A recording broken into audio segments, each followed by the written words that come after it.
What a lovely day!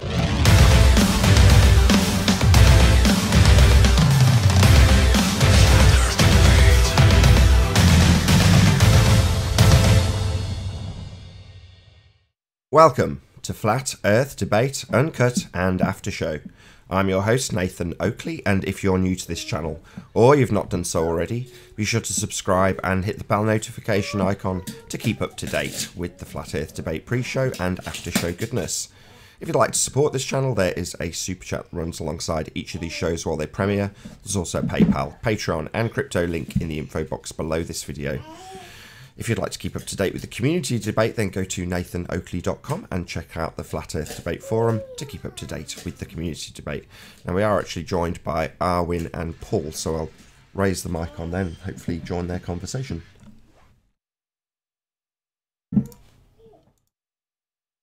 You both there? Yep. Yep. I was going to say something, Nathan. I listened to your guys' thing on science over the weekend, the Ballbusters 3. And it's funny, last week, I don't know if you've heard of this, but there's a show, you can find it on YouTube, called Highwire. I don't know if it's blocked in the UK or not. It might be, depending on the perspective, but it's on vaccines.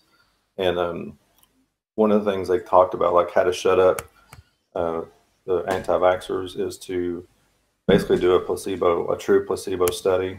I kept thinking to myself, this is exactly the scientific method. You want to shut us up? Give us some true science. Give us the true scientific method in the process, and we'll shut up. Essentially, you're saying that the placebo test, I didn't quite catch the name of it, that's like a proper adherence to the scientific method. Is that what you're saying? Right, right. You have the control, which would be the placebo, the placebo group. And then you have the ones that you're trying to see if there's an adverse event going on. You inject it into them, people.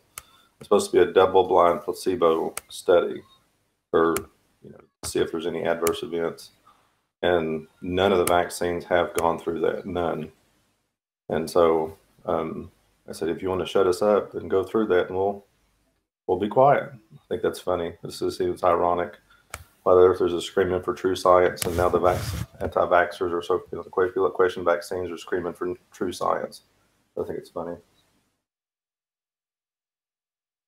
I mean, it's how it should be, because presumably the claimants are making the claim that they've got science to back what they assert, right? Exactly.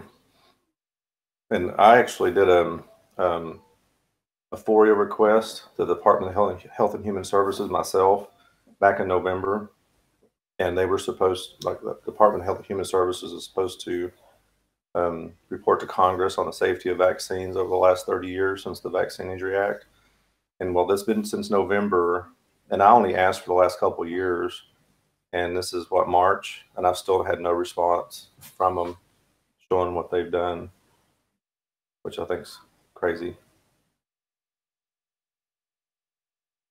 But yeah, there's no science at all regarding vaccines. No true science anyway. It's just declare and declare they're effective, declare they're safe, but they can't prove it. Hey, Flat Earth, how you doing? Hi, buddy.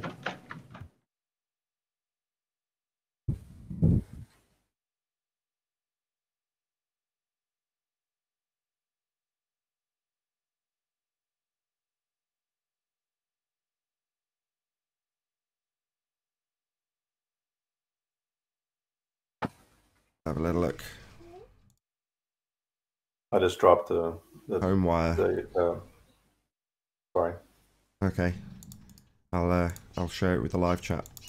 They'll get it when they arrive. I've advertised the show, so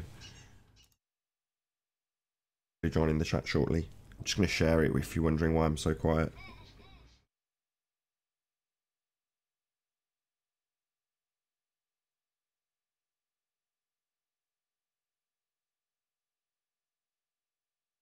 You're all very subdued today. Talking to me, or were you talking to somebody else? All of you. Arwin, I watched on his own show, and there was long, prolonged periods of silence. Yep. Oh, there was a lot of stuff happening in my chat. It was really annoying. And John's probably said, oh, he's done. Sorry, Aaron, carry on. Stuff going on in your chat, you say? yeah, look, apparently just like this morning, some weird supposed terror event happened in my hometown here. But yeah, I went over it, what is out there, and it seems very, very fake. Or like, it's, for starters, it's in a typical neighborhood where always a lot of ruckus is happening and criminal activity. It's the bad neighborhood of the city. And just every time in the media, what they say about it's like alleged this. It's never straightforward. Like, oh yeah, this is what happens. Always like, yeah, we think this happened, or we presumed based on this. This is the situation, and it just seems like they're using some guy who just shot somebody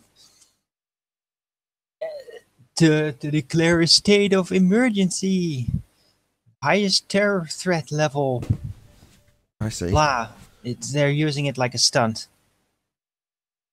And yeah, just a show off of a bunch of counterterrorism guys, heavily armored, just hanging around doing stuff, supposedly finding the perpetrator. And it's kind of boring. There's nothing really going on. So it just...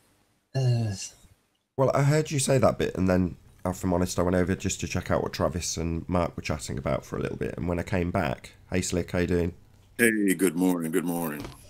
When I came back, you were, from what I understand from the chat, having a go at Nora, but I didn't quite understand the ins and outs of how it had gone from you explaining that there was something that potentially in this community could be immediately auto-hoaxed,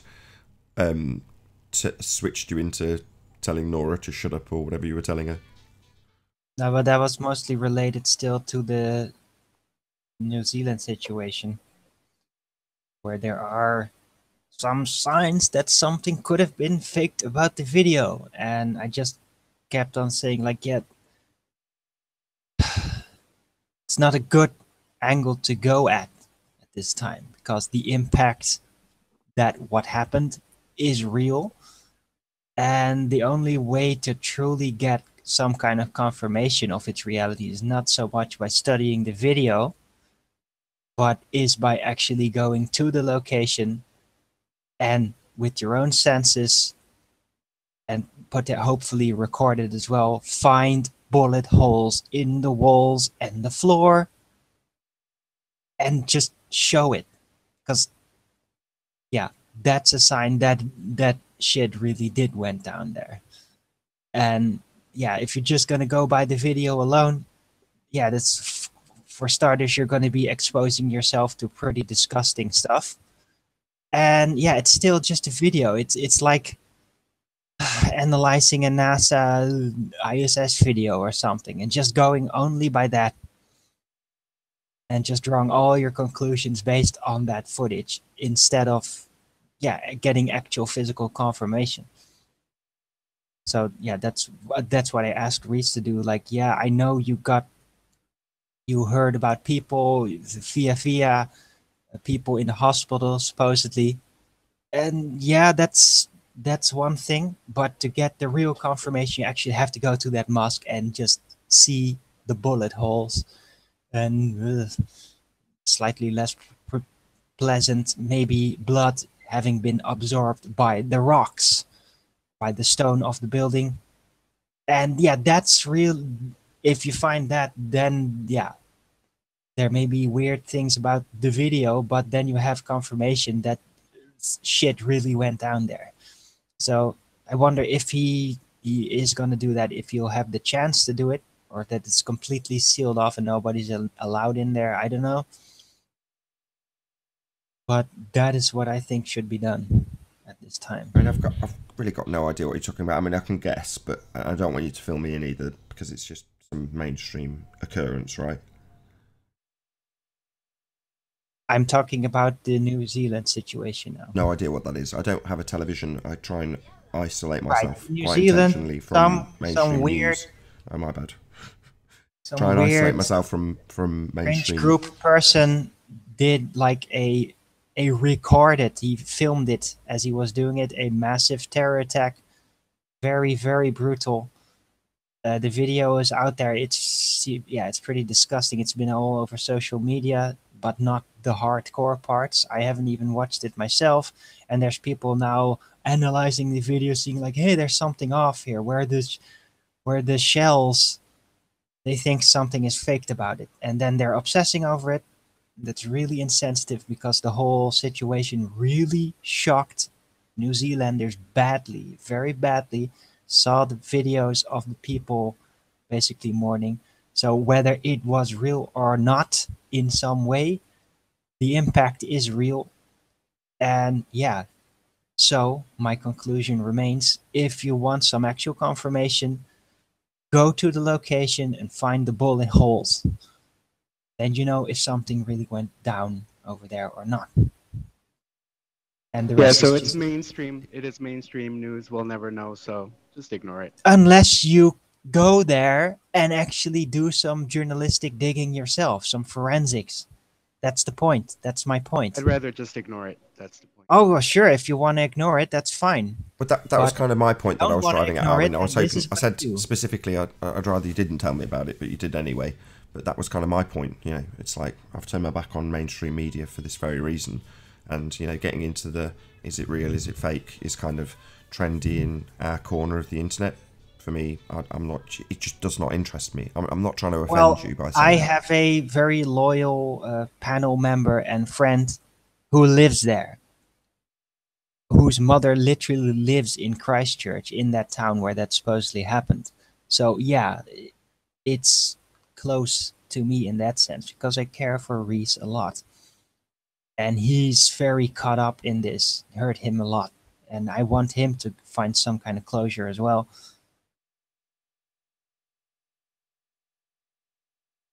Okie dokie. Yeah. Otherwise, I'd probably also keep my distance if I didn't know anyone there.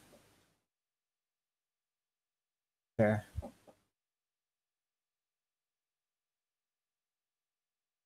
Maybe I'm just being grouchy because I'm not very well.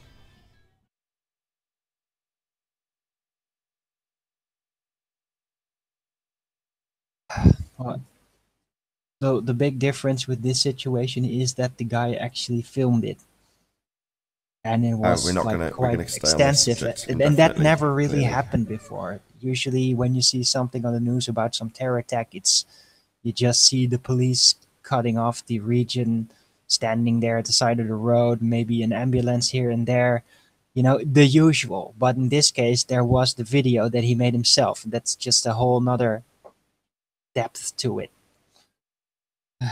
So, create a lot of friction.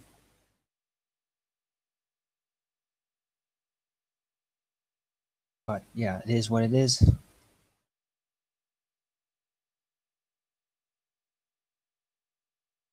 So I had an epiphany today.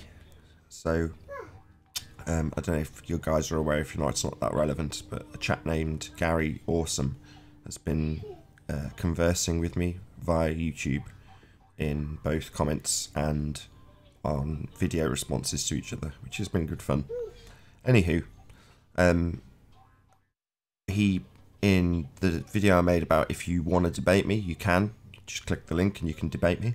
In that video, he started to parrot some of the narrative of the trolls, which is to say, you just cut people off when you're running your debate. And my reply to him was to restate the central point.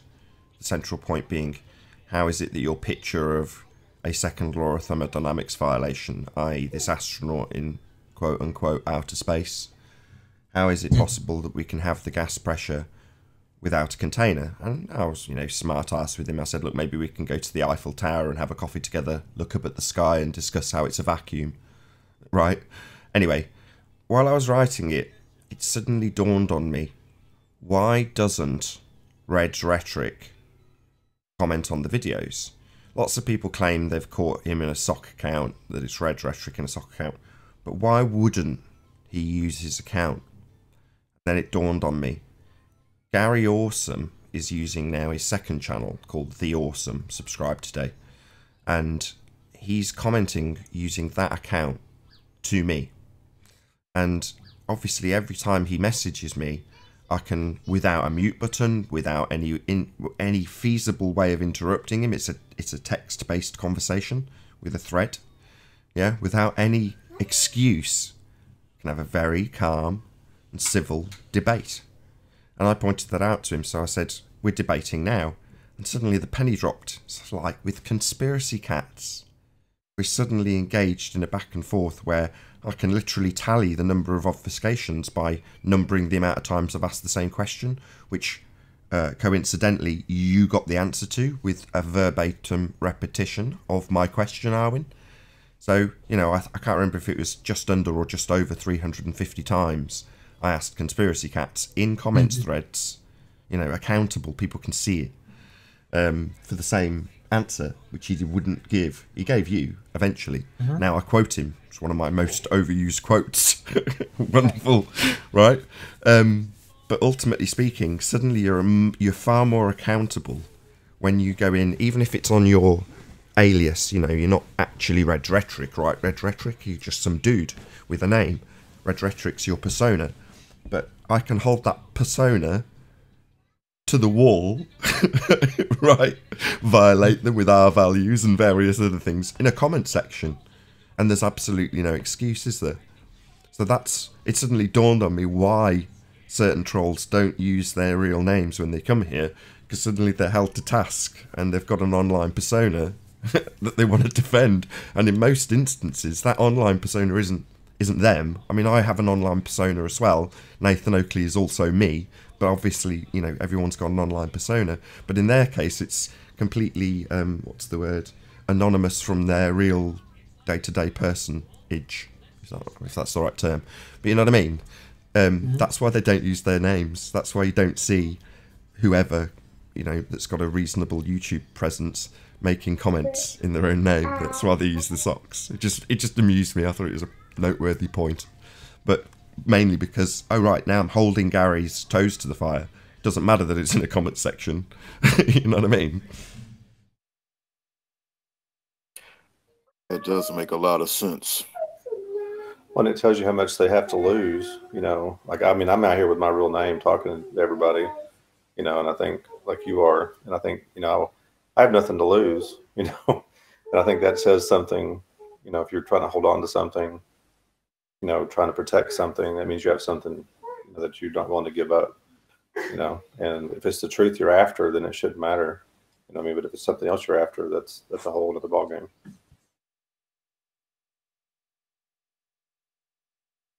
Right? A cornerstone of guerrilla tactics is anonymity. So, yeah.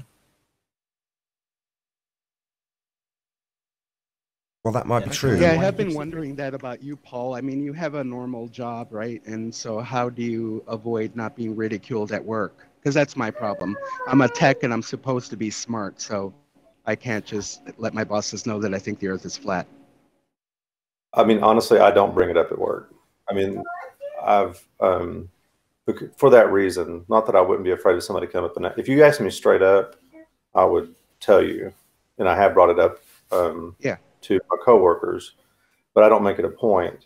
And to use an example, another example for the same reason, I had a Christian friend of mine that wanted to use the company email to promote like a Bible study or prayer group, and I told him you shouldn't do that. You know, I say, for when I'm at work, I should be at work, you know, but like here, I'm at home, I'm sitting here on my computer, I'm sitting here looking, you know, taking care of my daughter, watching a little TV in the background. I mean, you know, and a lot of people already know what I believe. I just don't make it a point. And I used to be very vocal on Facebook, and I got a lot of ridicule from my family and friends about it, about flat earth, about vaccines, the whole 9 yards. So I just have gotten a little bit quieter because we've had so much stress in our lives that I've just kind of tried to calm down, and I've come in here to kind of give me a means to discuss it and be open to discuss it, not having to feel like I'm going to get hammered or ridiculed over it. So trust me, I was very vocal initially, but I also know where to draw the line. I know where to draw the line. Yeah, but if you're doing this online, you're recorded. So if your bosses happen to come across it, then, you know, you do have something to lose. And that's my problem, is that I don't want I don't want it to be documented, the things that I'm saying. And I'm the same way. I'll tell people at work, I'll tell them that I don't think Hitler is who they say he was, and I'll just say the craziest things to whoever. My coworkers, they all know. It's just I don't want my bosses to have access to me pre-recorded saying the things I say. Because then there is the illusion that my bosses can say, well, you know what, it's probably not that bad. He's probably not saying that. He's probably just being funny, But if it's recorded, then that could be a problem.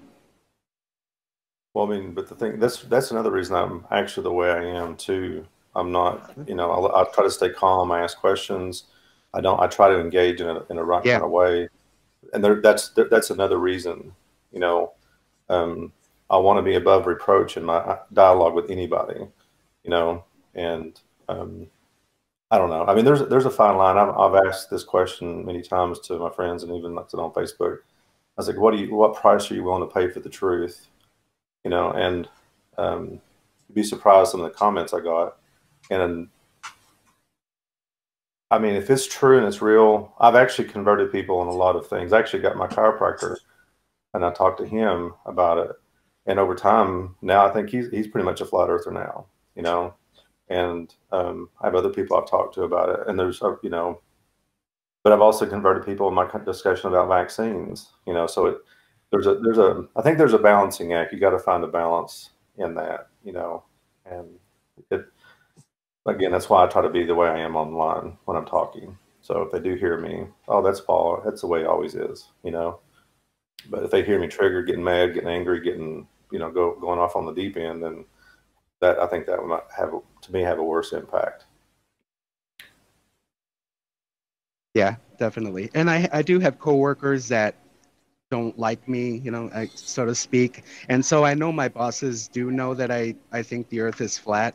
And when they bring it up, they like tiptoe around the issue, and everybody laughs collectively about flat earth, obviously pointing the finger at me, but it's never directed. I'm never questioned by the bosses. So I know that they know, but it hasn't gotten to the point where they're just like, well, I hope you're not talking to anybody about this, so.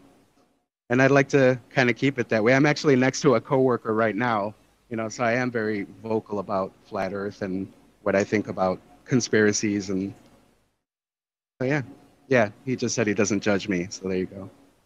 Like it's something that requires judgment, though. I mean, I'm hoping this conversation will continue. We're going to go live in about 60 seconds, but I was the same in my last job. I wasn't in any way covering it up and was more than happy to talk about it and promote it. So when I had a good interview, I remember telling the entire staff, like, I'm going to be interviewing Math Powerland and this is a big deal for me and why it was a big deal and all the rest of it. So I was never particularly closed about it, quite the contrary. In fact, the only time I remember it ever causing an issue was in the job I was doing. I was delivering groceries to customers online. So I'd go out and there'd be gaps in between deliveries and I'd sit there with my phone parked up, responding to comments on the videos that I'd made or doing whatever, YouTube stuff. And I got back to the yard and made a response to somebody. So I was unloading and I just set my phone up on the side of the van and just started filming and made a video response. But of course I was in full uniform doing what I'm doing, right? I'm at work. Wrong. That got me hauled into the office because obviously some troll came along and complained about it. But I think the thing they actually complained about was the fact that I pointed out that I was actually working at the time. And because I was a driver, their assumption was that I was texting and driving. It's like, no, I'm obviously sat at the side of the road, waiting for my next drop. But ultimately speaking, the only thing that actually got me in trouble at work was literally the fact that I'd made a video whilst in uniform, whilst on the job, whilst being paid. So that was something that got me in trouble, but it didn't get me, I think it got me a written warning and that was about it. I'm going to have to start the show, guys, so I'm just going to pop you on mute.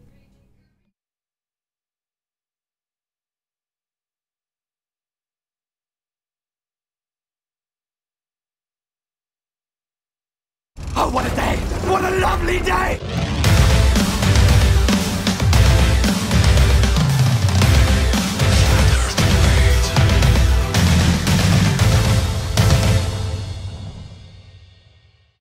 Welcome to Flat Earth Debate Live. I'm your host, Nathan Oakley, and if you are new to this channel, or you've not done so already, be sure to subscribe and hit the bell notification icon to keep up to date with the Flat Earth debate. If you'd like to support this channel, there is a super chat that runs alongside each of these shows while they're live. There's also a PayPal, Patreon, and crypto link in the info box below the video. If you'd like to join the community debate, then go to nathanoakley.com and check out the Flat Earth Debate Forum. Most importantly, if you'd like to join the discussion right now, simply mute the page you are currently watching, then click the link in the info box below this video to join the panel and express your views, very excitedly, on the shape of the Earth. If you do join, please don't swear. If you do, you'll be ejected, and if you are, please don't try to rejoin the stream using sock accounts. You'll be warmly welcome back on the next stream. Please also share the show on social media. Sharing the show obviously increases the live audience, but this in turn increases the chances of a more diverse panel. So please share the show. And one last time, if you're new to the channel or you've not done so already, be sure to subscribe and hit the bell notification icon to keep up to date with the Flat Earth debate. Now we are joined by Arwin, the Flatten Earth, Paul, and Slick James Johnson. Good to have you all. Good afternoon. Hello, hello. Hello, and how you Good doing morning, from good morning. WSLC Radio's good to be on your show today. We've also been joined by Chocolate Saying, how you doing? Good morning, everybody. Terrible Can I make one more- connection. Good to have you, nonetheless, Chocolate Saying. Let's rattle through a bit of housekeeping. Any signs of curvature? No. Nothing doing. Nope. About axial rotation of the Earth-based No. variety. Nothing doing. No. Stationary. Any evidence of the distance to the sun? Nothing There doing. is no distance to the sun. We don't know what it is. Well, it's experience, remember. The sun is right where it needs to be for your experience, so no distance necessary. Got a load of grief for that. So on the last time you said that, I accused you of being a hippie. And then the comments I were was like, just gonna "You've say- treated him with no respect. You are disgusting." Nah, not disgusting, just a little vague. I didn't catch that whole thing. You broke up a little bit. It's alright, Arwen was telling the story. It's all good. I was just saying, I got a bit of flack for calling you a hippie. Oh, okay. Not a big deal. Any evidence of a gas pressure being maintained without a container? Nothing going on there.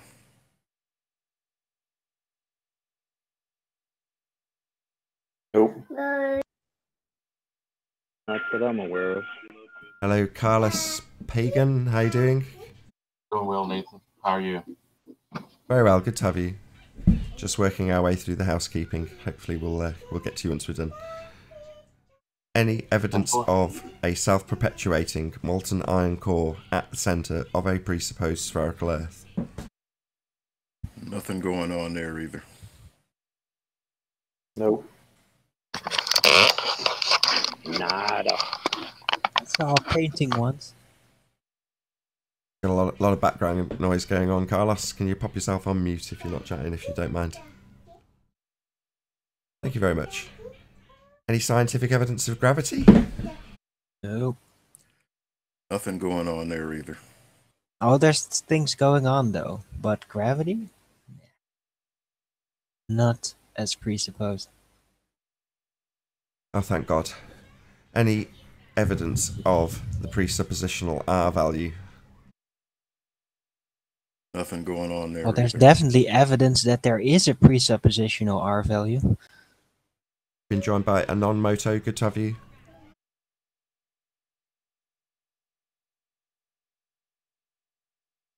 It didn't hear anything. Your mic didn't work. No, definitely got nothing. You're coming off mute, but nothing's happening. I'm hearing it. Soft. I Really? heard. Oh, there we go. Is that? Try again, Anon. Thank you. Yeah, we've got you. I think. Thanks. Not a sniper. I think that's it. I think we're done with housekeeping. I think this is your first time here, Carlos. So What's your score? It is. What can we do for you?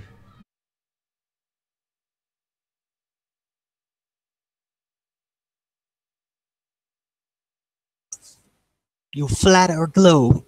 I'm Glober, but I'm having some technical difficulties here. I'm gonna have to log back in, guys. If you don't mind.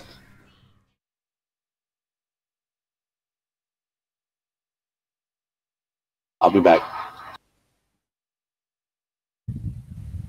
Right, well, slow start to the show, so I'm going to do some shout-outs. Why not? Gamer Tamer, good to have you. Steve Finneran, good to have you as well. Secret Asian Man, thanks for being here. Rune Thornton, nice to see you. What else we got? John Watson, nice to see you as well. Very funny exchange between you and Arwin. I was literally in tears. Peanuts Clark, nice to have you here. James Mason, nice to see you. Constance Bruns, rather. Nice to have you. What else we got? Twitwit, nice to see you. Thanks for being here. Earth is seriously flat. Good to see you. I'll approve that, whatever that link was. Don't even care. What are you talking Lamar about? Johnson, nice to see you. Gleam, thanks for being here. Please share the show. Steve, good to have you. Flat Earth Data, good to have you also. AJM, hello. Ryan Q. Vincent, thanks for being in the live stream. Missed anybody? Rob, good to have you. The Beast, nice to have you. Hippies don't curtsy. Really? Very nice. Good to know. 1-1. Unless they're doing reenactment. Say again, Arwin? Unless they're doing reenactment. I guess so. Skyfly Bry, nice to see you, my friend. Shout out to Brandon for hitting the super chat. Thank you very much indeed for your support. Really do appreciate it. Sergio, thanks for being here. DRLAO2 and Pat, nice to see you both. Retro Bill, good to have you. I'm not going to be able to go up in pitch, am I? I'm just going to have to accept my voice isn't doing that today. Flat Raz, is it? 68, nice to see you as well. Pat as well, I think I've said hello to you already. Flat Earth Vader, hello, good to have you. If I've missed you, my bad. Very nice to have you all. Please, please share the show. Smash that share button.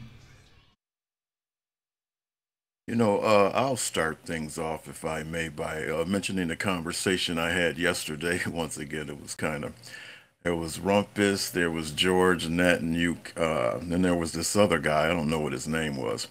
But he kept on accusing me of where I get my information from, because, you know, I was stating my case. And he just kept yelling at me, "You got all your information off YouTube." And I'm like, how do you know where I get my information from? You get all your information from YouTube. And I'm like, man, listen, you know, I get information from the library, Google, and then what's wrong with information coming from YouTube? Because you can look up anything on YouTube. I bet if you punch in how to do heart surgery, you can find out on YouTube. So what people try to do is say that if you have information that comes from YouTube, it has to be false, especially if it's flat earth. It's impossible to get any flat earth information off YouTube. But think about it. Where are you going to go for flat earth information? National Geographic? PBS? They're not talking about it there. See, so this accusation of you get all your information from YouTube, man, that's ridiculous. 1 second, Slick. Hey, Warren. Billy, what's up? Yeah. Well, personally, I've never needed YouTube to show me that my experience has never been of a spinning ball. So they can take that and do what they want with it. One of the first things I started looking at, I was thinking about this the other day, you know, because this is even years ago before I even looked at flat Earth. You know, they say nebula or gas or dust.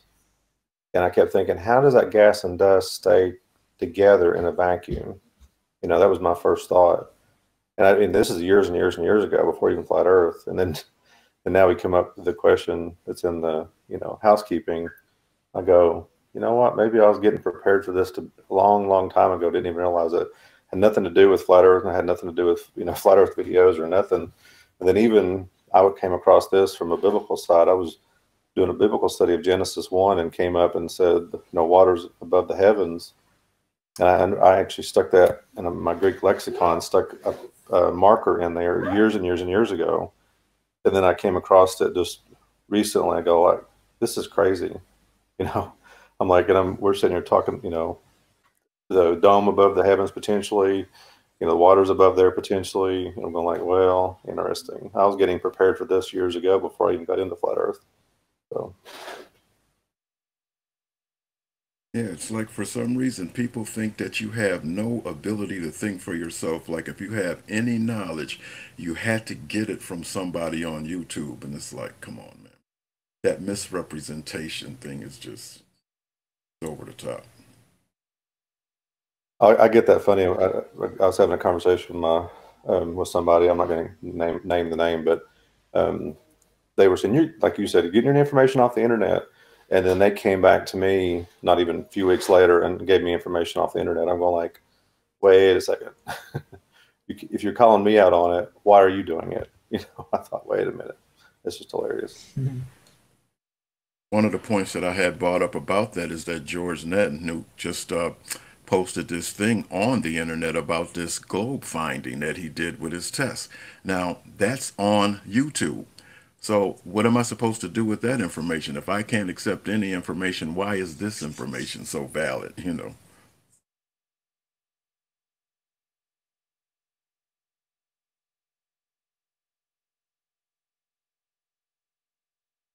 I'll get a check. Isn't that the irony, though? Like the people who are on YouTube presenting information are telling you you're getting all your information from YouTube. Right. That's pretty adorable. I mean, not to plug just like social media platforms that are like on every mobile telling their watchers, yeah, you got to get off your mobile phone because it's so unhealthy. And I know you got to tune into the show every day, but you can't do it on a mobile. Hey, Even Mark, though we have special apps for mobiles. Sorry to interrupt you, Owen. Hey, Mark, how you doing? Hello, folks. Hello. You're very echoey. Am I okay? Hang on. I hear a little feedback too, just slightly. Good show with Travis earlier, Mark. I enjoyed it. I especially like the birds. They're one of my favourite things. Yeah. Am I still echoey? Or is it cleared up yet? It's fine. It's a funny voice effect, but it's fine. It's tolerable. Right. Okay. Yeah. Slick. That was an awful conversation we had yesterday, wasn't it, with the Rumpers and the other guys? What was George?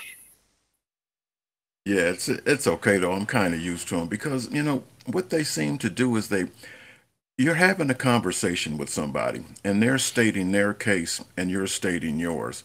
But at the same time, they have already appointed themselves the mediator. In other words, they get to decide at the end whose point is valid. See, Yeah. so, and that's constant with them is that, like you'll hear them say things like, but I'm trying to teach you something. I'm trying to show you, but you're not listening. And what they don't understand is that I'm not here for you to beat your point into me. I'm presenting my own case, you know, so that's fine. Yeah, you're not allowed to have your own opinion, though. It has to be their opinion, and you have to correct yourselves. It's not acceptable to not believe what they believe. Yes, exactly. And that's what I was telling about George, you know, and Brian, because George's stance was that Brian Mullen was wrong. So I'm asking George, well, what if Brian Mullen thought you were wrong? Well, I disagree with that. See what I'm saying? So he's putting himself in position as to be the final authority because he's on mainstream, and that's what these people think. They think that because they're mainstream, they're the correct ones and you're automatically wrong. So that's just how it goes. They get to decide, you know. And it's a two-way street. It's all their way, or they believe it's all their way, but they can't accept that there's a two-way street going on here. Right. Somebody's drawn a different conclusion than you, and they can't cope with that. Right, because even with Brian Mullen, from when I watched his videos, all I saw was that he was challenging what was being said. That's what he was doing. You can't be wrong. I'm sorry, go ahead. Hey, Physics. Hey, Nathan. Hello, all. Good to have you. Thank you. How can you be wrong when you're making a challenge? The challenge itself is going against what's being stated. So you can't be wrong when you're making a challenge. You have to uh, show where that challenge is invalid. You can't just say, well, you're wrong because you got the math wrong because it doesn't go with the math that we have established. That makes absolutely no sense whatsoever. No. And Brian Mullen came across as a very humble chap who was just revisiting things that he'd been taught or accepted. That's the way he came across. And he encouraged me just to stop and question what I had been taught. Exactly.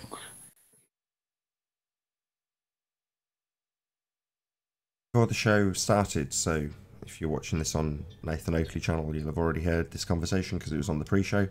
But we were talking about how perhaps not mentioning flat Earth at work is something that might be a wise option to choose.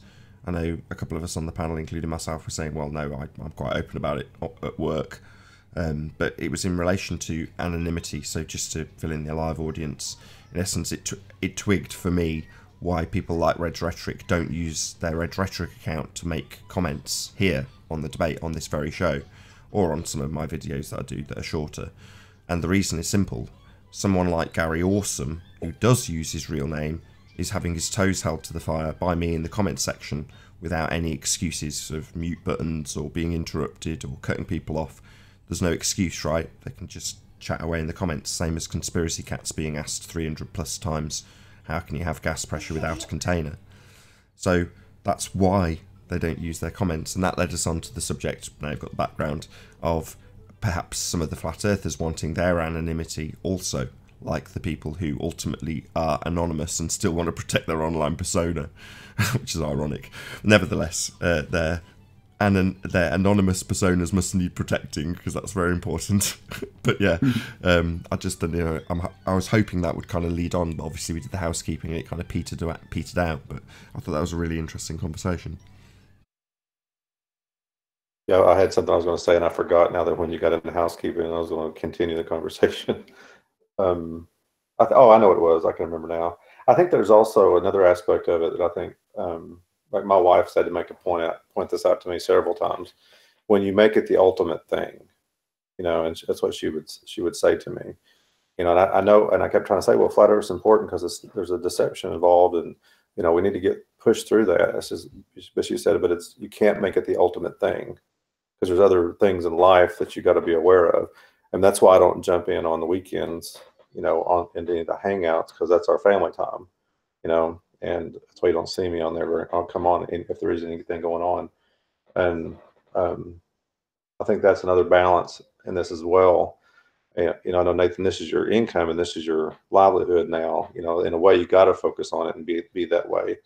But there's also the other side of the coin, because I think if people see that's the only most important thing you're talking about, then that can also shut down maybe them being open later, to something. And I think that's a balancing act. I think also learning to walk. Just shout out to Betty's Discord server. So Betty, if you've been watching Bullbusters, is the only female on the panel, so you can't really not know who she is. She runs a Discord server called Science versus Pseudoscience. So if a couple of people have said, why don't you run a Discord server? I simply don't have time to run a Discord server. However, Betty, who has enough time to do it, does do a very good job and is now well familiar with that particular piece of software. So if you're into Discord, check out Science versus Pseudoscience. And keep in mind too that I came across Betty the first time I've ever heard of her was when she was in a debate with Red's Rhetoric, and man, like I said, I gotta tell you, that was Red's Rhetoric. Reds was coming in for what he thought was going to be a slam dunk, and she handled him big time.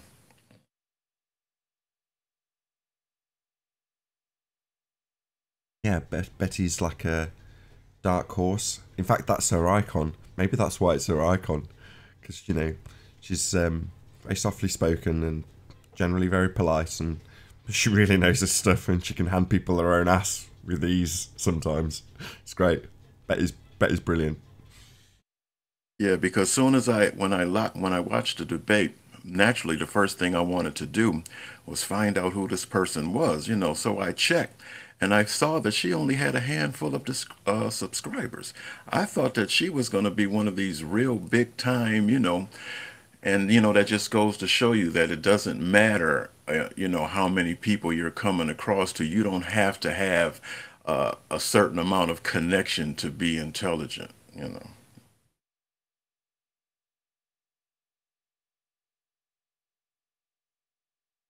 So, just to follow on that conversation, because that's petered out again, I'll have one last try to revive it. So, on the panel, are there people here that are quite open about their flat earthiness, maybe at work, or is it generally the case that people keep it to themselves and only expose that side of themselves online? What's the score? Enough people on the panel to have an opinion, surely. I debate at work. Everybody at my job knows that I'm on a flat earth debate while I'm at work. I don't hide it. I hear sniggering in the background, which is cool. Well, I have to say something. I'm trying to listen and not say anything flat earth to work. I did that, but I was being flat smacked. They brought it up. I mean, and actually, I don't know how it came about, but maybe a YouTube of mine, and they didn't know exactly what my where I stood, but they were talking about Enoch. They're talking about the horizon, and it was very interesting. So I was letting them flat smack me, and then when they gave me a picture, I just said, "Hey, that looks like a curve."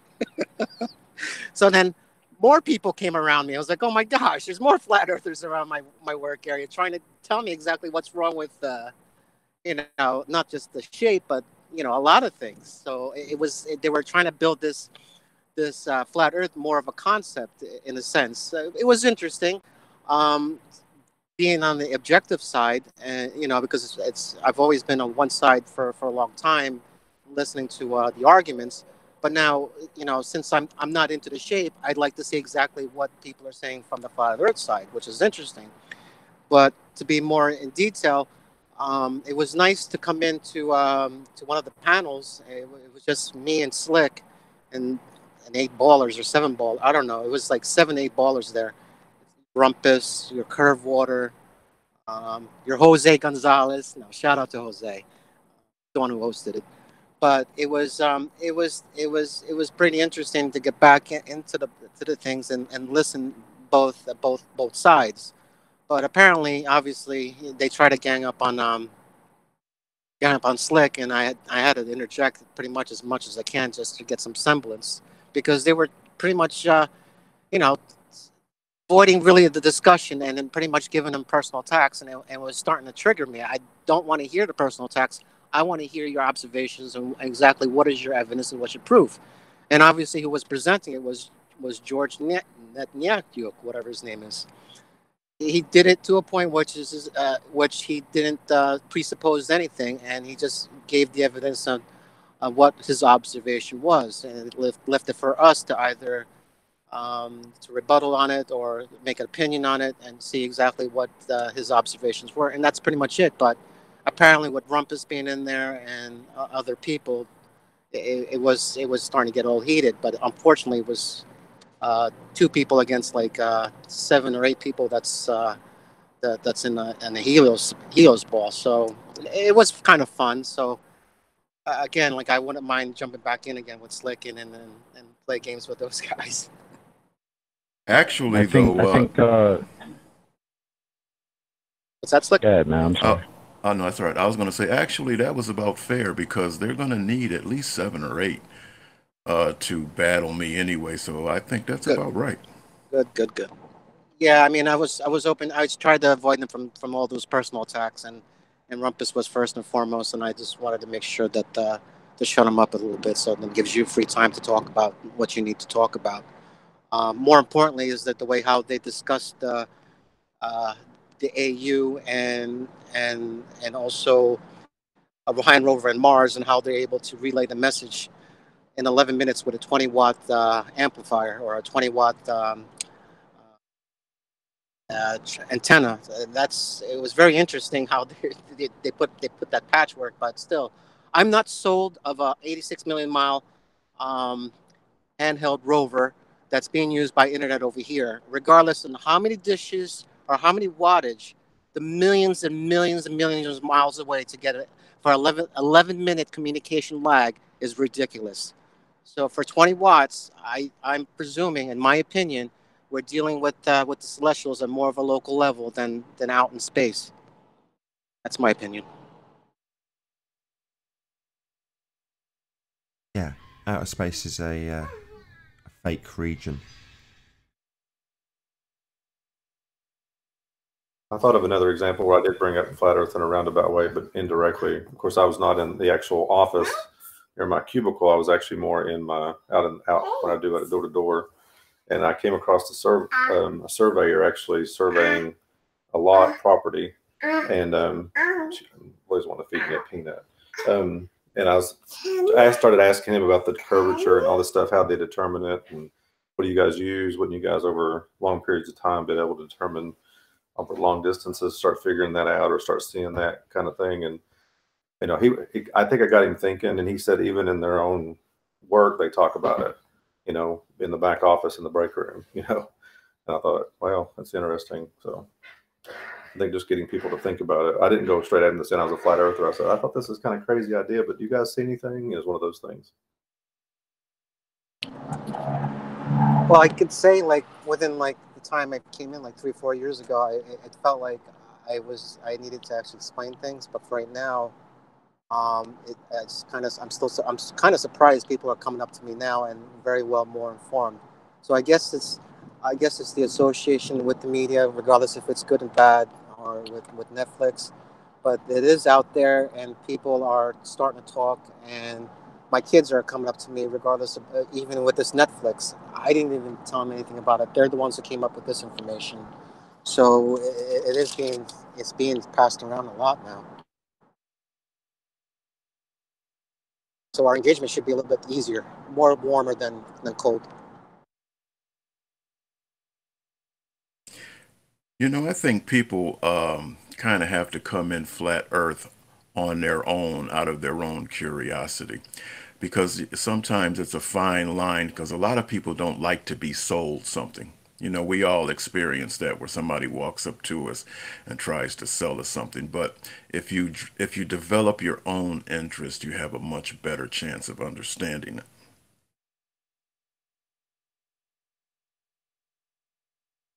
A lot like a democracy, not force it onto people.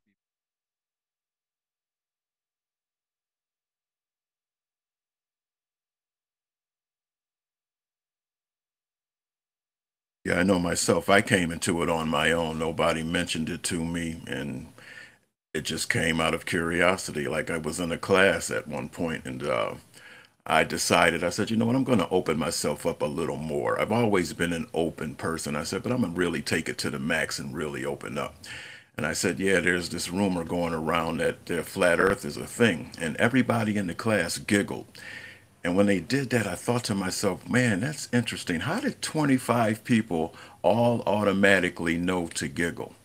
And that's what was my starting point of understanding that people have thoughts implanted in their mind, because neither one of those people probably have ever thought about flat earth before, but they knew to giggle.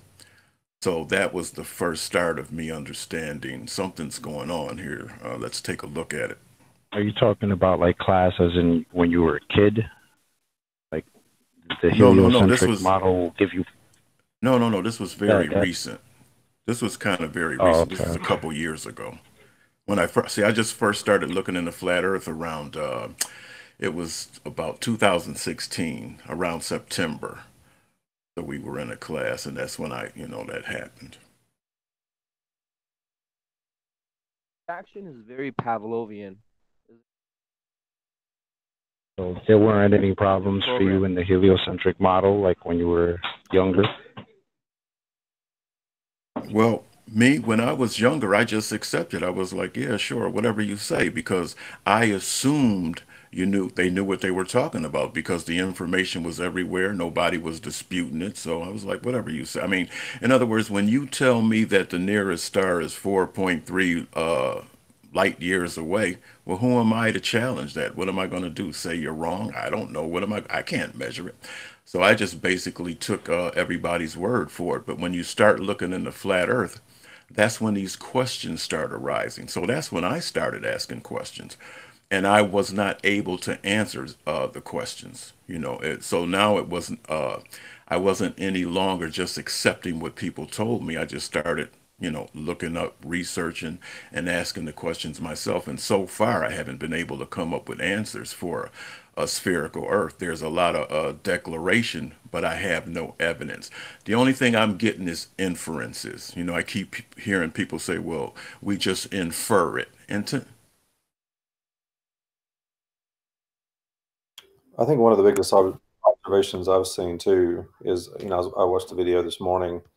I don't know if you guys have seen this experiment where they're actually testing testing to see if how much voltage they can give to somebody, and each time the person's on behind the wall is supposed to answer the question wrong, they increase the voltage, and the guy answering the question is also flicking the switch, and it's actually showing the idea of if somebody's in authority, telling somebody to do something, they'll keep upping the voltage and almost to the point of killing somebody.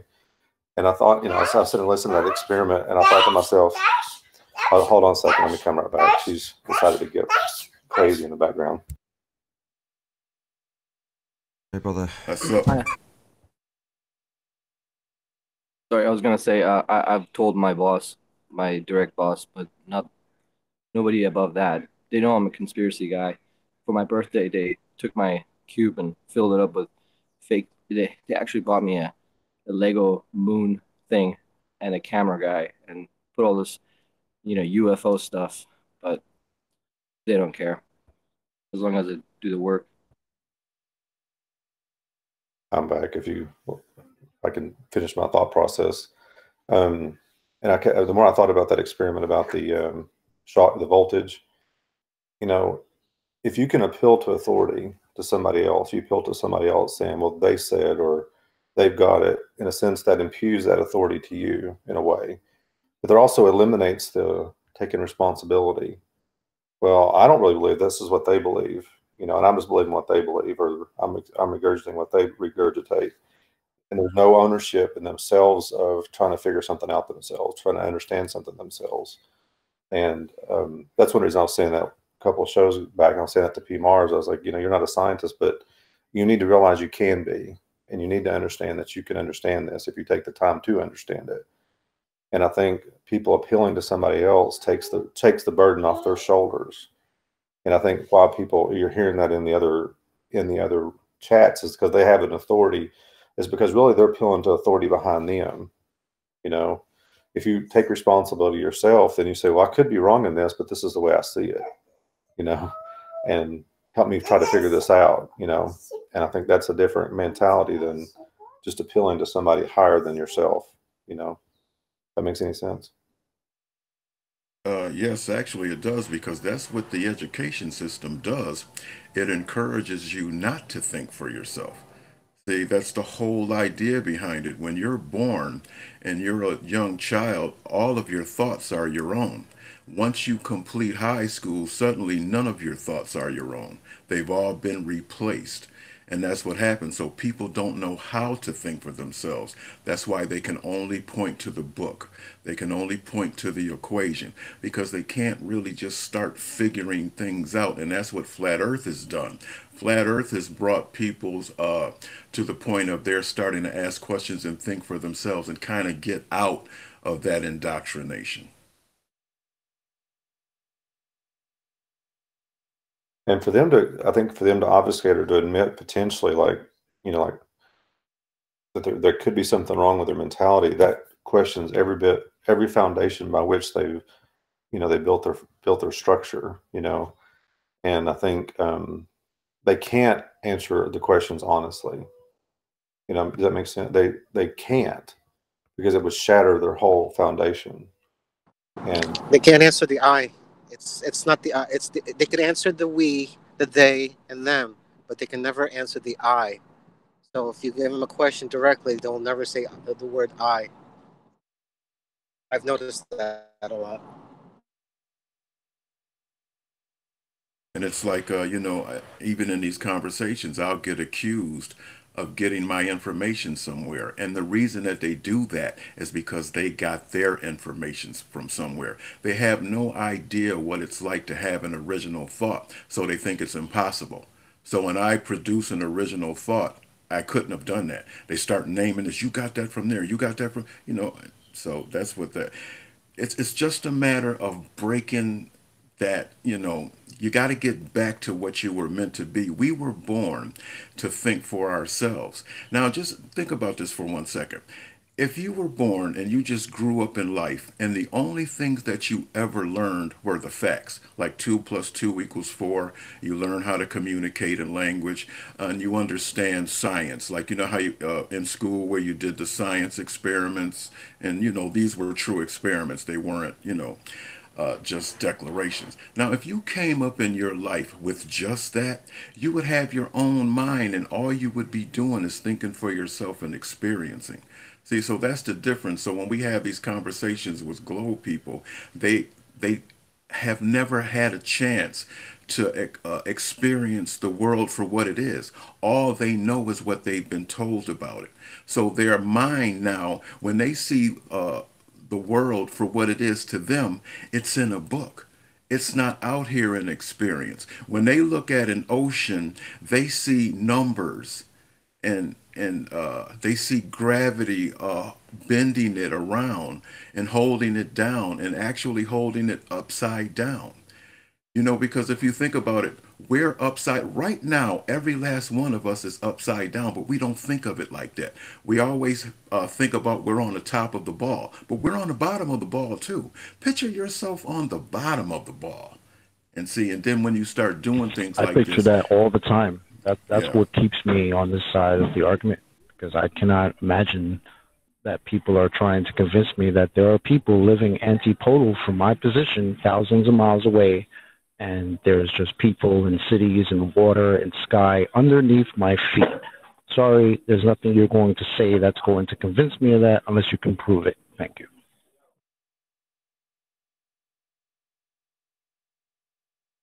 Something else, I know we've all heard this question, is why would they lie? And if you think about the nature of that question, why would they lie about the nature of the world? And that tells you what the basis by which they've come to realize what they believe. It's because somebody else has told them.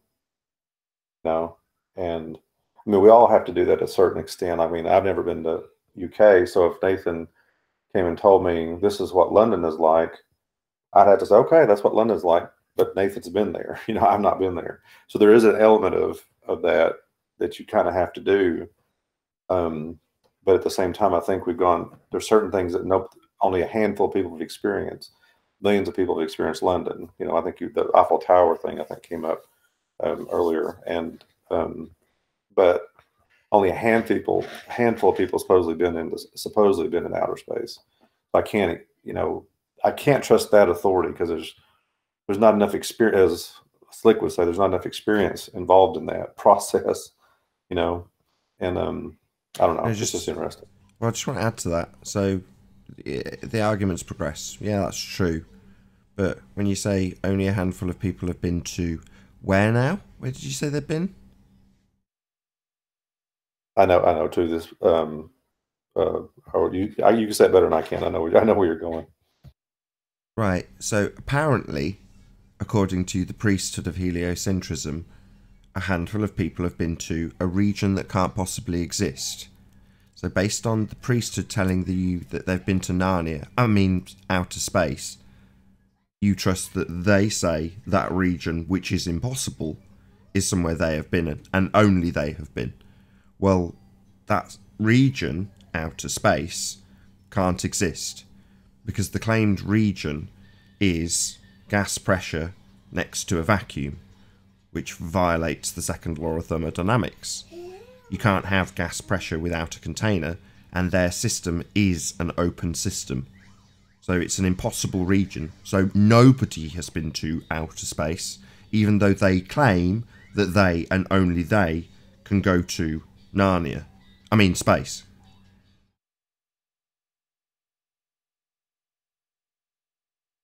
Right. Right. I mention it, so I'll just tag this on because that's exactly the argument that Gary Awesome came back to me with, which is to say, well, I've not been to Paris, but people can go to Paris and people can go to space. It's like, well, no, I can go to Paris with you and we can sit on the top of the Eiffel Tower, tip our heads upwards towards the sky and go, your priest says that's a vacuum. How is that possible when it defies a law of nature? You like that, Rumpus? Used that yesterday.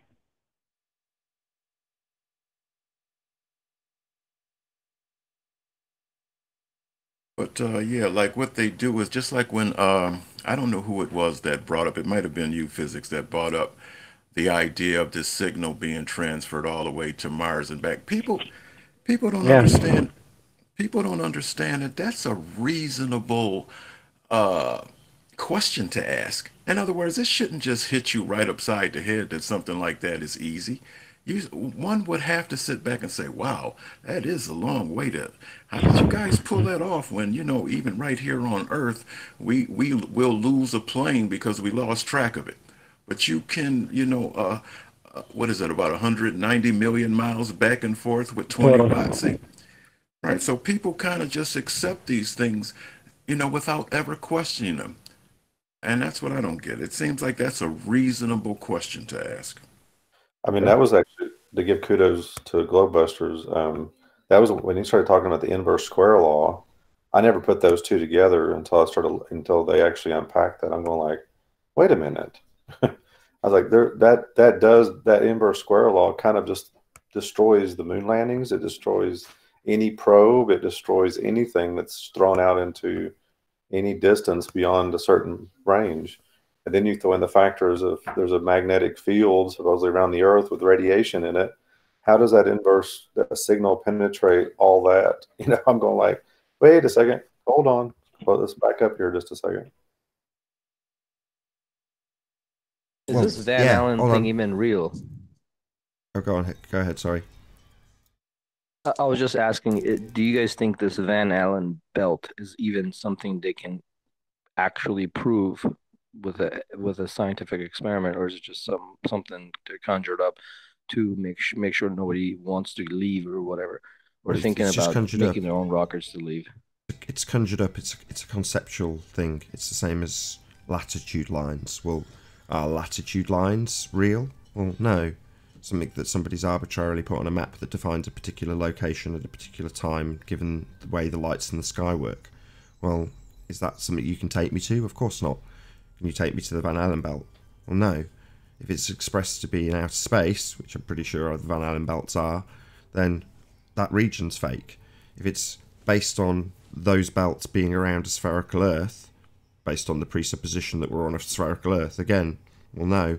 I was going to say the same thing about the conversation that Paul just had. It's like, yes, that argument does hold once you have begged the question, assumed that you're on a spherical Earth with an R value, and that the distance to those lights based on that value are such that the inverse square law would preclude you from being able to transmit and receive from said lights. But do you see what I did there? I've pointed out that you're already 2 steps into a begging the question fallacy when you point out that something doesn't work. I had a guy the other day, you know, it's just, this is my bag at the moment, telling flat earthers what's what. Unfortunately, that's the position I find myself in. It pisses some people off. Tough luck. You know, it's like when you point out that rockets don't work in a vacuum. Well, that's lovely. What's your point exactly? Well, they wouldn't work in space. Well, what are you talking about? They wouldn't work in a region that can't possibly exist. That's interesting. But if you debate and argue about whether or not rockets can work in quote-unquote outer space, well, you're already assuming there is a region called outer space, and you're debating about whether or not rockets would work in that fake region. It's like, that's why I use the word Narnia. It's like, okay, if I say rockets can't work in Narnia, and you go, what? What are you talking about? Narnia's not real. Yeah, but that's not, just, let's not worry about that. Let's worry about the fact that rockets, normal rockets that we all know and love, they don't actually work in Narnia at all. They literally fail to work. Why?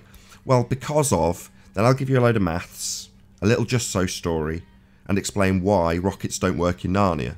Yeah? Now, the fact that Narnia doesn't exist should be the overriding basis of your argument, right? And the same should apply to space. Who cares whether or not rockets work in Narnia? Narnia's not real. Who cares if rockets can work in the fake medium of space? It's not real. Just saying. But haven't they given themselves another get-out clause by extending Earth's atmosphere to 400,000 miles an hour? And they can say, well, no one's really been to space. No, you can't. It doesn't matter how you jig the Tor values. You've got an open system. And the thing that gets me is that they always try to downplay space by saying, well, it's just a zero pressure. It doesn't mean anything. But if that's the case, why is it that when they try to create a vacuum here on Earth, they need walls like 10 feet thick? You know, just to create not even what's close to what they're proposing is out there in real space. I don't understand that. And I don't know if you guys watched any of their experiments with vacuums and putting like a bottle rocket in there to show that it actually does work in space. If you notice, they don't mention this, but I had to think about this, trying to figure out how this trick actually works. And if you notice, the rocket doesn't do anything at first until there's a little bit of smoke fills up the tiny chamber that they've created via plexiglass. And as soon as the chamber, they pump it up at first, so now they have vacuum, quote unquote vacuum. And then as soon as they light the fuse, it starts smoking, and there goes their vacuum, because now there's gas in there. And then it's, at first, it's very slow, and then as soon as it gets filled up, then it starts propelling.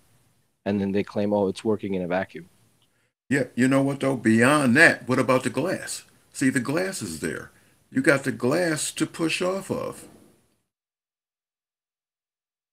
Well, I mean, they say that they vacuumed it out, so there's no glass. It's like a little tall, long, you know, it may be 20 foot by 3 foot by 3 foot plexiglass. So they put the bottle rocket in the middle. That's the video that I've seen. And so it's supposed to not be able to push off anything. But as soon as they light the fuse, then it starts filling up with gas, and they don't suck it out again. So it's just, now it's pushing off the gas that it created. Right, but there's still a wall there. See, out in this fictional Yeah. space, there is Yeah. no wall any place, you know, but in these little Well, chambers, there is, you know, something there, a barrier. Correct. And the reason they say they don't, the wall doesn't matter is because it's not pushing off the wall. It's throwing particles this way, and because of that, you're going the other way. And their you know, their example is like you're on a skateboard and you're throwing rocks, and now you throw rocks to your left on a skateboard, you go left, which no.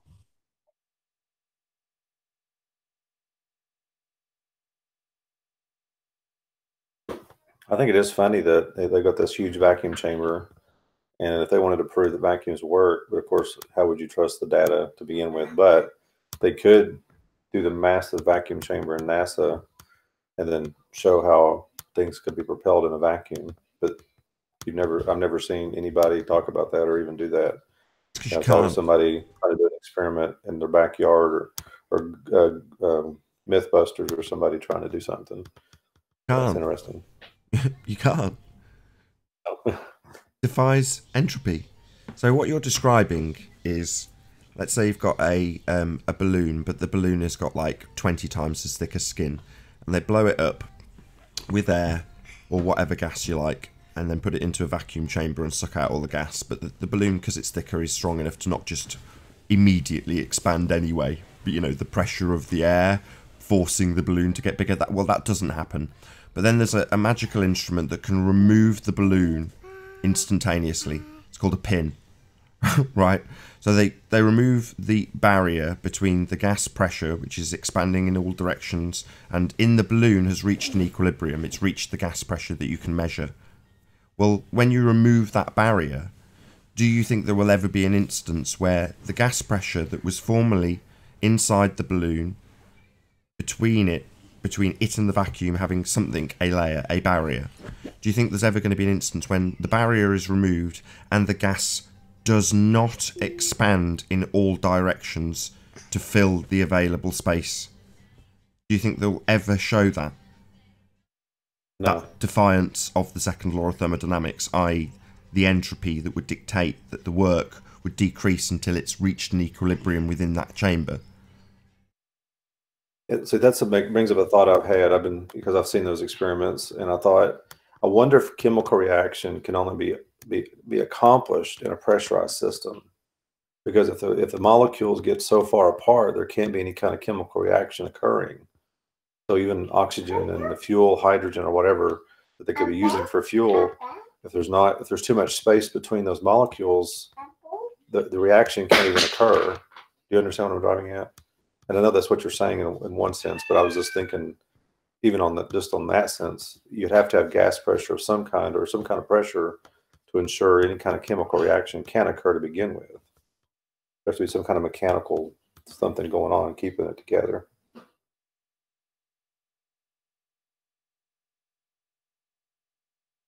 You just have to have faith in all of this, the whole thing, the whole space, all of it. You have no choice but to have faith.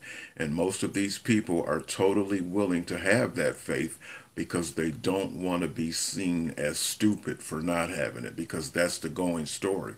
If you don't understand or you don't buy into what we're selling, you're stupid. So people don't want to be stupid. They're afraid of being stupid. I have no such fear. I can be, I'm stupid. That's no problem, because I would rather be stupid and understand what's going on than to be scared to think for myself just so I can be intelligent.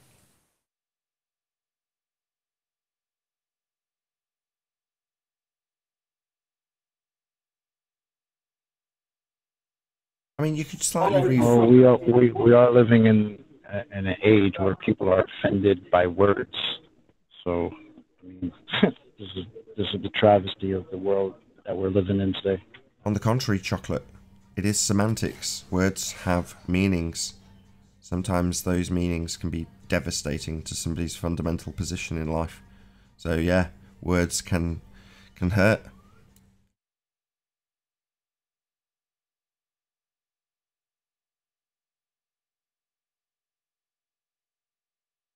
I was going to say to Paul, you could just have a slight rephrasing of what you said and lay the smackdown on those people that you just listed.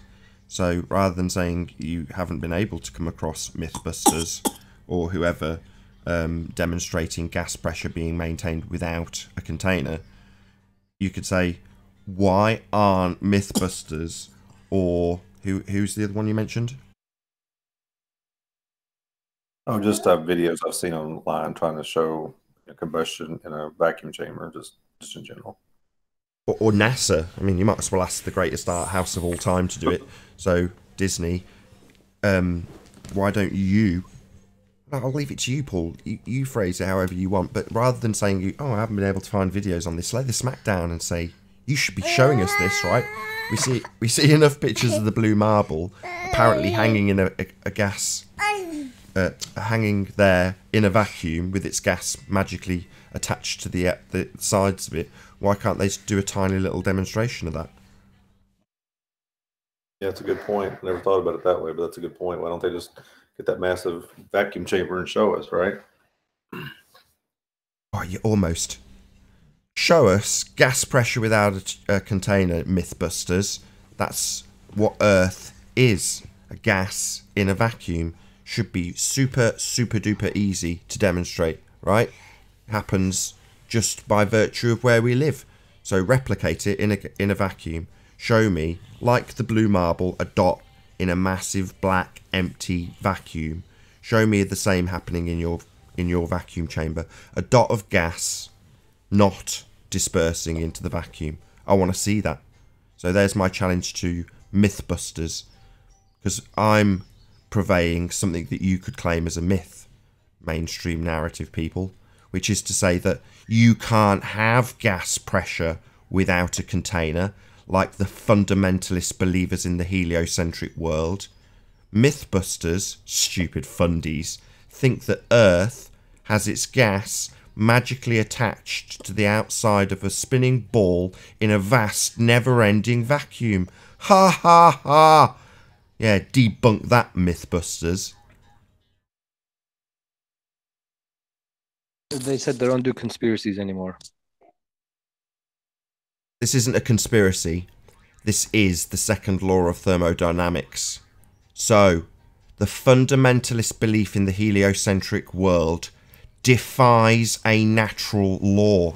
This is absolutely and unequivocally not a myth. This is a law of nature, only violated by the fundamentalist belief held quite specifically by Mythbusters. And with that, I'm going to say, if you are watching this on the Nathan Oakley channel, then stay tuned, as there will be an after show to follow. However, if you are watching this on the Nathan Oakley 1980 YouTube channel, then unfortunately this is where we bid you farewell. So a massive, huge, enormous thank you to all of you who've joined us in the Nathan Oakley 1980 live stream. Massive thanks for hitting the super chat, sharing and subscribing if you've not done so already. Also, a massive thank you to all of the debating panel for making this live debate possible.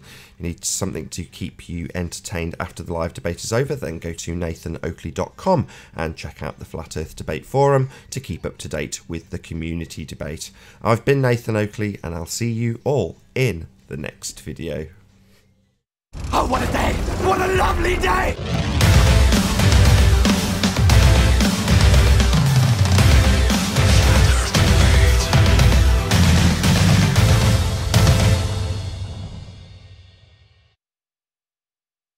After show.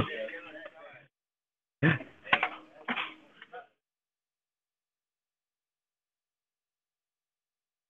other words, at some point, this will be aired. Does anybody know or familiar with the radio frequency on with the spectrometer or the max distance of a wattage would go? I mean, the only measurements I get for 20-watt distance on a radio frequency is 60 kilometers or 60 nautical miles here locally, but I wouldn't know max distance what it would be for 20 watts to be shot out into space. So if anybody here knows anything about it, I'd be interested. But if not, I'll definitely do the research and find out.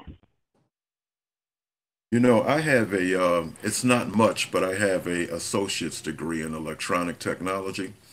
And it was a while ago since I got the degree, so I don't remember a whole lot of it. But I remember when taking that course, we learned all about radio frequencies and the transmission of them. And never did I ever learn that you could take 20 watts and do that much with it. I don't really see how that's possible. The way I'm looking at it right now, here's the thing. I don't want to destroy the whatever technology or whatever science that we have. I'm taking this more of as an objective approach, whereas the equipment that they do have right now and the coordinates that they do have, that's great. But what I'm actually pulling out, extrapolating the numbers are the distance of it. So the 86 million miles to me is really could be what, like 80 miles away? I'm not sure, but at 20 watts, to be reachable, I believe. So again, it's with all these clues I'm getting is that it's proving to me that the stars are local. You know, if they are getting these readings, they're getting these readings at 20 watts. That's my opinion. Yeah, that's one of those things where you could basically only speculate because there's no way of proving it one way or another. Not until we get up there or something tangible, of course.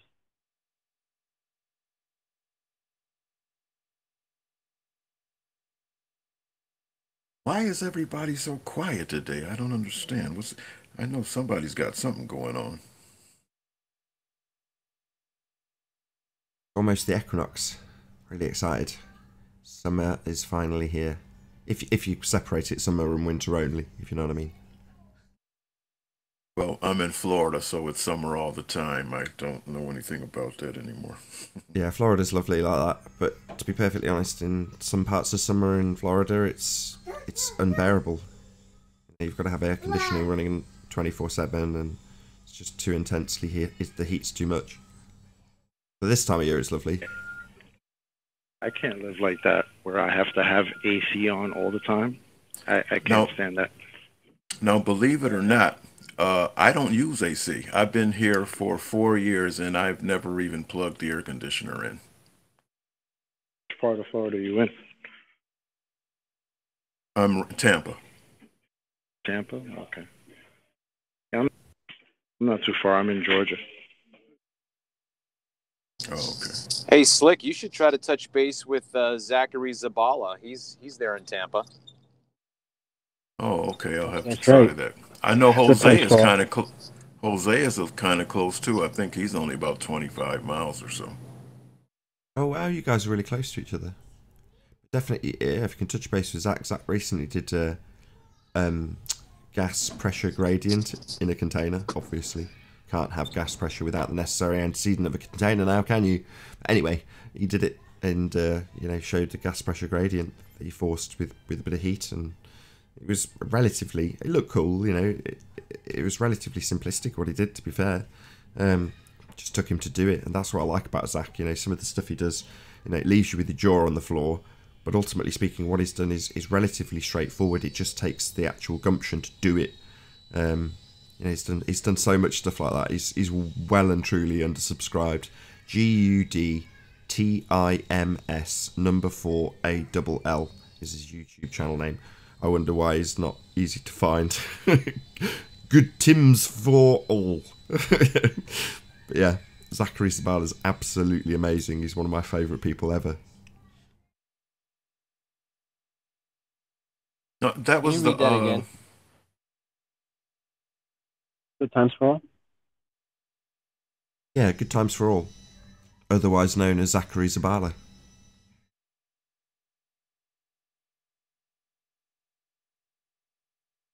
Like a frequent guest, probably called. Yeah, speaking of whom, he and I did a hangout where we looked at my footage last week. So if you want to check that out. On what channel would that be? You guys are crap at plugging your own material, man. That would be The Plain Truth. Plain Check Truth. out Zachary Zabala interview with Travis on the Plain Truth channel. Trav. Yeah, what's up? Yeah, the only thing I would say to you, bro, is when you're having like those little hangouts and you're presenting something. Yeah. Try to present it so that, because what happens is I'm looking at what you're presenting and then Zach says something and then the screen goes to him and it kind of just stays there and it's oh man, go back, please, Travis, say something. I know. We figured that out. So Mark Doxy and I did a hangout this morning, kind of looking over a lot of the same stuff, but talking through it some more. And what I ended up doing was having Mark on Skype and I was on Hangout so that I wouldn't lose the screen. So... But then the screen was maybe 10 seconds ahead of the voices, so we need to get that cured. All right. Mark, you're coming up as really loud. Too loud? Yeah, okay, hang on. That was echo or something. But also, good to see you. I haven't seen you in a while, Mark. Oh, I'm still here. Glad to be here. Good. Is that any better? Not really. Don't worry about it, though. It's just about tolerable. Oh, are we live now, are we? No, we are recording though, so if there's something that you don't want to be made public, it will be later on this evening, 10 PM UK time, this goes out. Right. So you're not going to broadcast on a weekend, Nathan, is that right? No, so the way the schedule now runs is Monday there's only one show because I have 2 classes on a Monday with Eleanor, so in the morning I do an art class, then I do one show, and then once this after show finishes I'll go off to a Spanish class. And then on a Tuesday and a Wednesday and a Thursday, sort of, there's live shows on Nathan Oakley 1980 for all. So for basically Monday to Thursday, there's a live show on Nathan Oakley 1980. But on Thursday, I then do the second live show on Nathan Oakley channel. So, but when it finishes, so when that second show finishes, it gets immediately switched off. So then the pre-show, that live show that's dead, turned off, and the after show that's subsequently recorded after the live show on Nathan Oakley finishes becomes the Friday show on Nathan Oakley channel. Does that make sense? I don't know. So Basically, every single day. As long as we hit the bell notification, we'll be okay. Yeah, I mean, the easiest way to know is if you subscribe to both channels, Nathan Oakley 1980 and Nathan Oakley, at 2 p.m. every single day, there's a live show published. So, admittedly, on Saturday and Sunday, those shows that get switched off, I turn them back on again about 6 weeks later. So, you know, there might be people who've not seen that show live because it's obviously been switched off, and they get to see it considerably later. But so for the Thursday, the second show that's gone out on my second channel, that becomes the late show, which always goes out at 10 o'clock. So in other words, if you subscribe to both channels, there's always a live show at 2, and there's always an after show at 10 on one or other of the channels. So there's always a show at 2, there's always a show at 10. It just flicks over on a Thursday, basically. So that's all that happens. And what about Ballbusters? Are you going to take that forward? Well, it was there to fill a vacancy, so there was an empty gap on a Sunday because Globebusters was not broadcasting. So on, ironically, yesterday's show, so on Sunday's show, on the re-up, which went out at 10 o'clock, was filmed on Friday, but went out on Sunday on the main channel. So that was the after show. And I was discussing my dilemma on Friday night about what to do about Ballbusters, because I did not know if what was the state of play with Globebusters, whether or not they continue. So based on that, I said, well, I'll do a Sunday show on the understanding that there won't be one. If I get it wrong and they end up broadcasting, then, you know, I just won't do it the following week. But then I subsequently find out, I can't remember how, that they were going to be having a show of some description on a Sunday. And I don't want to compete with them. It was purely made to fill a vacancy, i.e. if there's no one there, I don't want Tim Osman being the only person broadcasting on Sunday at 7 p.m. UK time. So that was the main reason. So it wasn't ever designed to compete with them, and I don't want it to compete with them. Far from it. So that show may die. You know, it may not go anywhere on account of the fact that there's no need for it, or it may just be used as a useful tool to do a one-off and have group shows, or it may become a Saturday show. I don't really know. You know, it came up, you know, at a drop of a hat. You know, literally a couple of days, and I'd figured out what the name would be and had an advert and a pre-roll for it and a thumbnail, and then the next day I was doing a show with it. So it was very rushed, but I've got no need for it.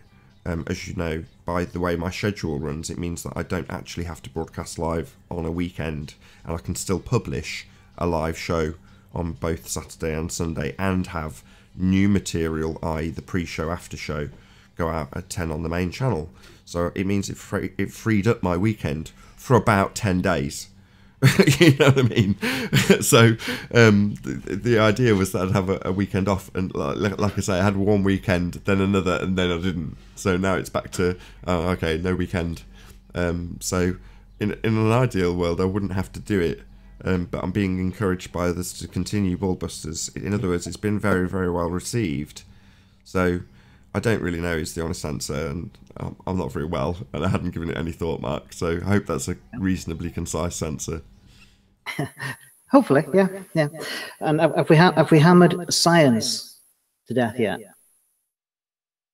You'll have to be more specific. I've said the same thing for the last 6 months. So what do you mean? Forensic science, is that a science? So when you're talking about the world, then we're talking about natural science, aren't we? Yeah, it's just the science that has come out of this show is a very narrow band, and we're holding people in that narrow band. And I totally understand that. But I'm just wondering now, when can we use the word science?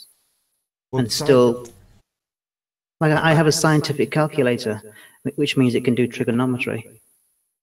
I don't dispute that the word science is massively diluted, but you're using a specific area which could have their version of science applicable to it, but we are in a specific area. So what's the title of this show, Mark? Flat Earth Debate. And which science do you think that would most likely sit into? Well, no, it's physics. It's the natural world, is what we see. And listen, I've learned an awful lot about that, about this, and how to present. Well, Mark, I may have a definition. I mean, if you agree to this, I mean, I don't know if anybody else would agree to this, but it somewhat says the same. Where Science is the study of the natural. Science is the study of the natural and of the natural world, whereas manipulate and observe and study the natural world is not science. How I'm coming about. So I know you're trying to find out what's not science in a way, but if we are manipulating science, I think that's where we're in a gray area, and that's when we're using technology. So in a sense, can we default instead of science? If we're going to manipulate, can we default to technology? Again, it's just based on semantics and where it's placed at, I believe. But again, go ahead, Paul, if you have something to add. I mean, the only thing I would say would be like let's say the curvature of the Earth, right?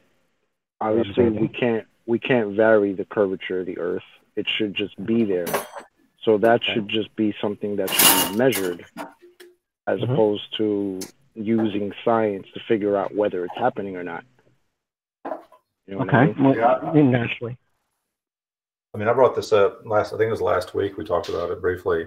The actual definition for science is knowledge. So simply, I think like what we're dealing with is natural science. So knowledge of the natural world and understanding of the natural world. And I think the word science can go across the word, like the science of electronics. I guess you could say that the knowledge of electronics, so I think, Nathan brought it up last week. I think that's what this is more specifically addressed at, is natural science, trying to understand the natural world. And just using the word science as such a general term, I have a little bit of a problem with it, because we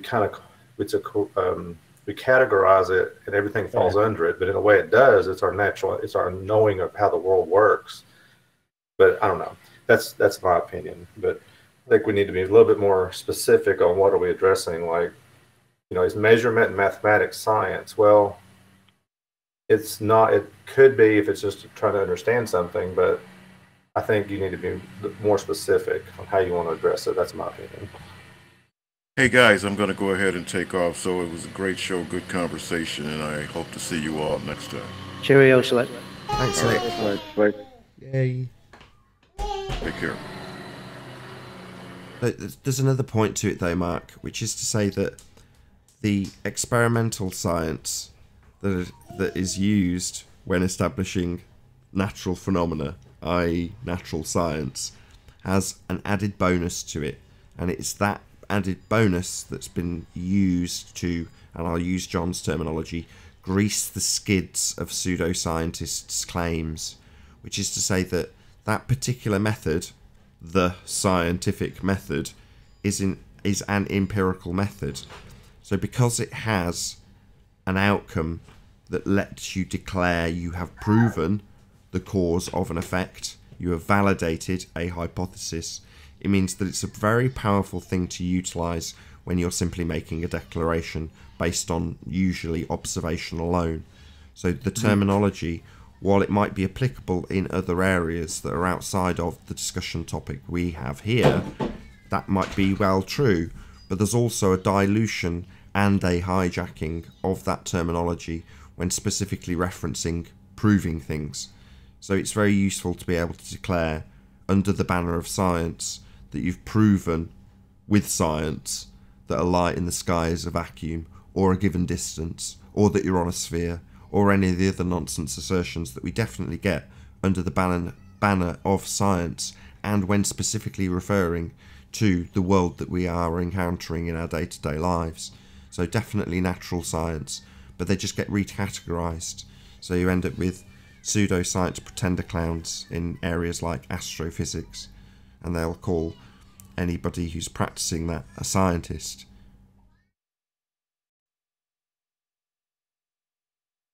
Yeah, that's fine. That's great. Just a bit paranoid. And when do we use the word science?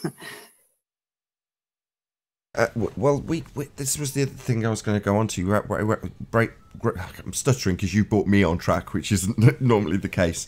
So yeah, it depends on who's making the claim, right?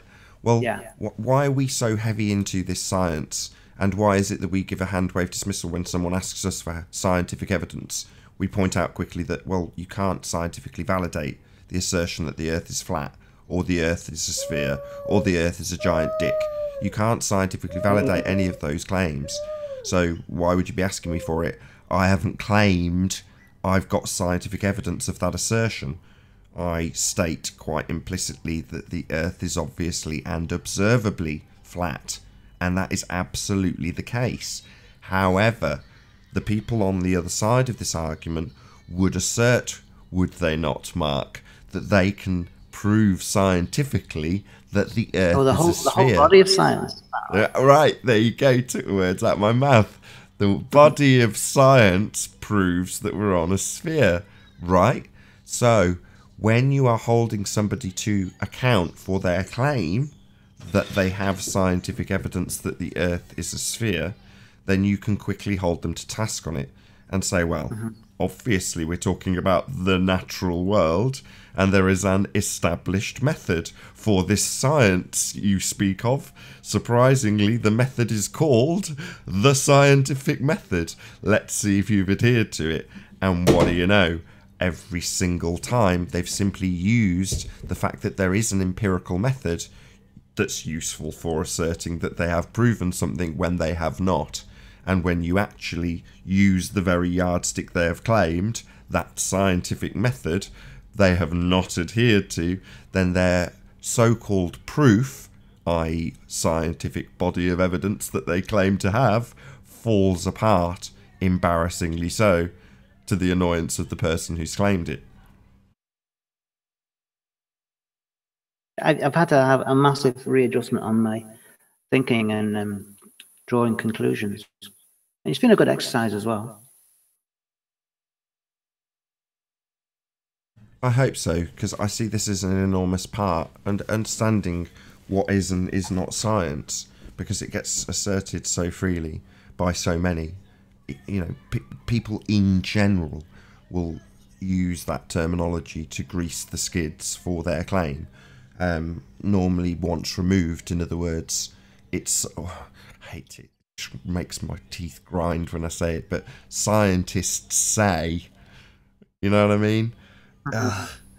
But that's the way people will do it. Science says this, science says that. Oh, God, science doesn't say anything. It's a method of inquiry.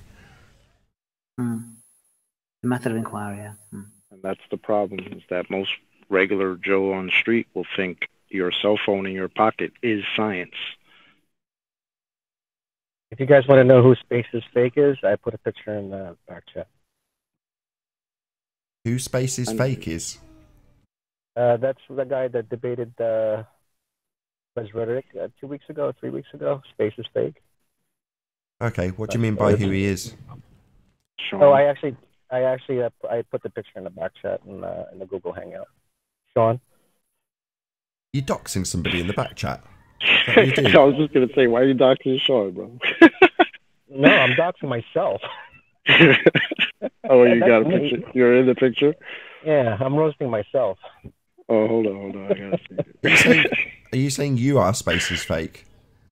Oh, no, I'm with Space is Fake. That's Sean right there, the little boy. Oh, I see. It's a different person you're with right now. Yeah. He comes from yeah, that's fucking hilarious. Is this suitable for public consumption? Can this be displayed? Can I see this? If somebody could present it, I'm on a phone. I'm the other way around. I can't get into the back chat. So if someone can present it from the back chat, that'd be great. I'll put it up on screen. So this will go out to an audience, bear in mind. Well, let me give you a little bit of a summary. I mean, Sean in the panel, I mean, he's great. I mean, but he does get drunk a lot, and we profusely, like, sometimes, like, put him on mute. And he'll even say, okay, if I get too obnoxious, mute me, or I'll try to mute myself. I'll try even to actually kick myself out, right? You know, if he gets too loud or something like that, Jibby will come up and just, like, snipe him out, and Jibby will walk right into the panel and say hello. That's Sean. So it does that while he's actually drinking. So yeah, he's a funny little character, and that's why when we see his face, and you know, he is out there. So he's a good kid. Big shout out to Space is Fake. I don't think we're going to get to see this. No one's presenting it, unfortunately. But by the way, Iain is the one who made that.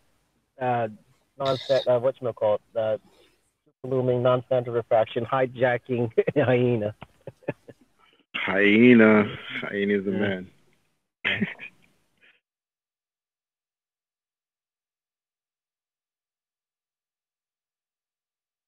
Okay, so I think I'll use that as my opportunity to round out for the Nathan Oakley audience.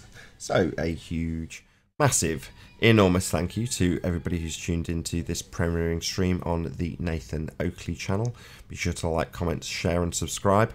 Also a massive, huge, enormous thank you to all of the debating panel for making this after show possible. Be sure to check out nathanoakley.com and the Flat Earth Debate Community Forum to keep up to date with the community debate. I've been Nathan Oakley and I'll see you all in the next video.